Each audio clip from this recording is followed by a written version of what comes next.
You guys all know that Adult Swim's sign-off bumper, "The Dawn is Your Enemy"? There's a reason they don't show it anymore.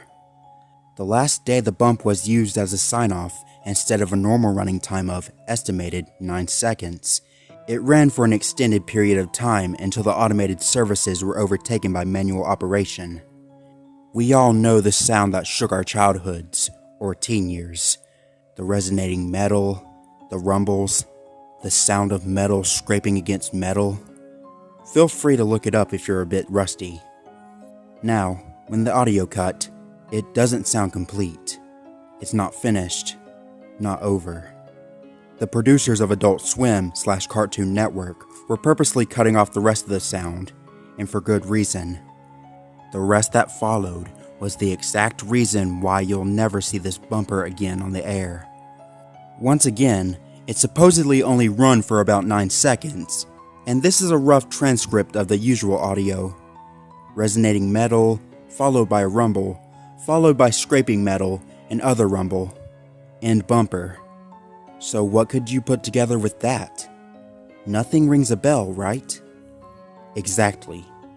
This part that they used is utilized effectively to scare off children that have still tuned in to Adult Swim.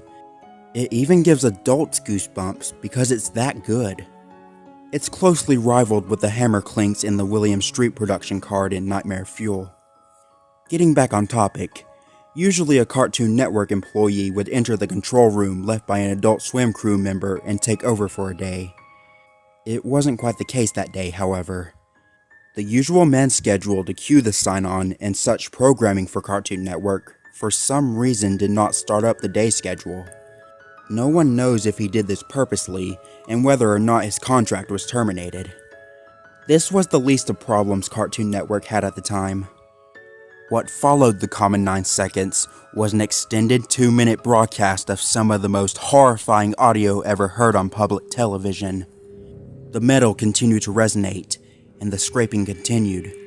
Slowly, an uncontrollable sobbing came clearer. Not one person was crying, but a multitude of people were screaming and yelling. As the metal scraped, the screaming grew louder. Soon, you could hear the slicing of flesh, the grinding of bones, the gushing of blood, and the guttural death rattles of people dying. All across the United States, millions of children and adults were being exposed to what sounded like a barbaric mass murder.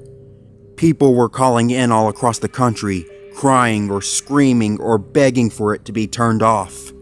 Something kept their eyes attached to the screen and kept them listening to the broadcast.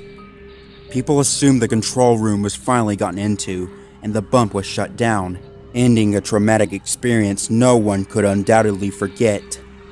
In the last few moments, as the resonating metal grew into an unbearable volume, the channel showed the peaking sun winking at the viewer, and the channel cut to bars and tones.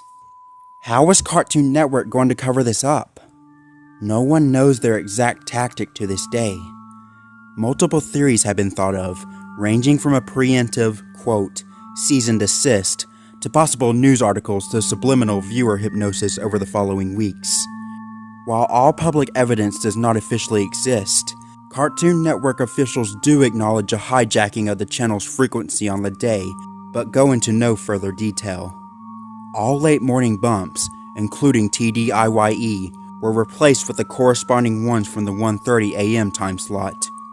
Word is, however, that somewhere hidden in an Onion site, accessible only via Tor, is a recording of the bump played that morning. The question asked the most among the few who remember this is how Cartoon Network got the audio in the first place.